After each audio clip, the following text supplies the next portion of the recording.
Morning everyone! So ngayon magluluto tayo ng healthy bola-bola at ipakita ko sa inyo yung mga ingredients ko. Ang aking mga ingredients. Okay, meron tayo ditong flour, baking powder, ayan yung ating carrots, binalatan ko na, itlog, pork na piling-pili, we have also this and that. Alright, so meron din tayo ditong black pepper.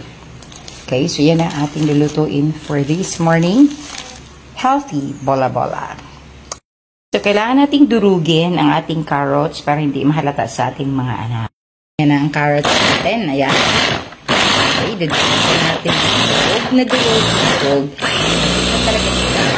Tingnan natin. Ayan na yung carrots natin. So, ayan na. Ililipat na natin sa ating paghahaluan mamaya.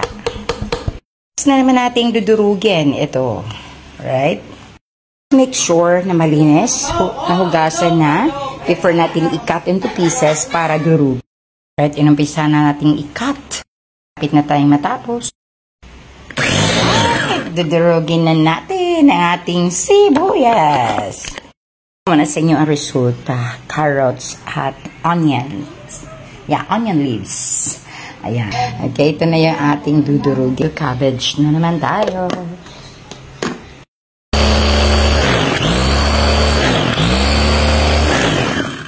Alright! Dadada! Ito na yung ating cabbage. Durug na durug sila. Mixture ng tatlo.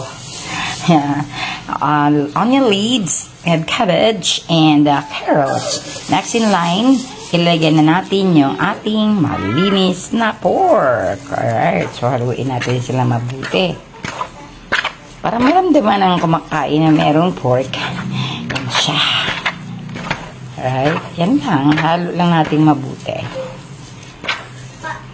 Ayan. Para masarapan din yung ating mga anak. Maglagay na tayo ng itlog. Alright, itlog. Ayan, isa muna, haluin muna natin siya. Hoy, malinis ang kamay ko Pamilya lang to pag yan, halo-halo lang natin using the hands. Pangalawang itlog. Right, this is the second egg that we have here. Ayan na, so ilagay muna natin yung basura dito. Makakain tayo ng crispy na balat ng itlog. Na ba naman yan? Okay, so second egg na yun para masarap. Yan, so maganda yung pagkaayos natin ng ating mga avocados. Kailangan halong-halo sila. No, hindi ko na i-mix kasi sa ibang pagmixan dahil konti lang naman siya. Alright? So it's time to add a bit of black pepper. Ayan. Puin na naman natin ulit. Ayan na, no? Sarap-sarap na, Ito yung gamit ko na flour. Yan ang gamit ko. Queen flour. All-purpose lang yan ang gamit ko. Okay, all-purpose lang siya. Okay, lagyan na natin ng flour. So, tansyahin lang, no? Hindi naman to pang maramihan. So, tansya-tansya lang tayo. Right sa akin, ganyan-ganyan. Yan yung enough lang na marami pa rin tayong maramdaman na carne o ibang ingredient. At syempre pa, kasangga ko ang Ajinomoto Ginisa Mix.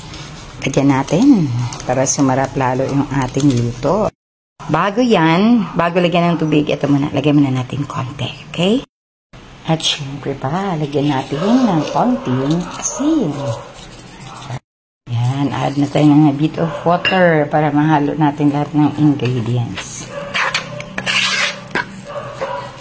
Para magawa niyo yung ating bola-bola na healthy. Naman to siya ganito dahil konti lang naman siya. Kung pang marimihan, so saka ako gagamit ng mixer. Yan. Good na, no? Ready to cook. But of course, before cooking, maghintay lang tayo ng mga siguro 2 to 3 minutes. First, sinasabi kong oras. After 3 minutes, ayan na, nakanda na tayo sa ating lutuan. Magawa na tayo ng, syempre yung ating bola-bola. Lutong-luto na, sarap papakin. Thank you so much for watching my video.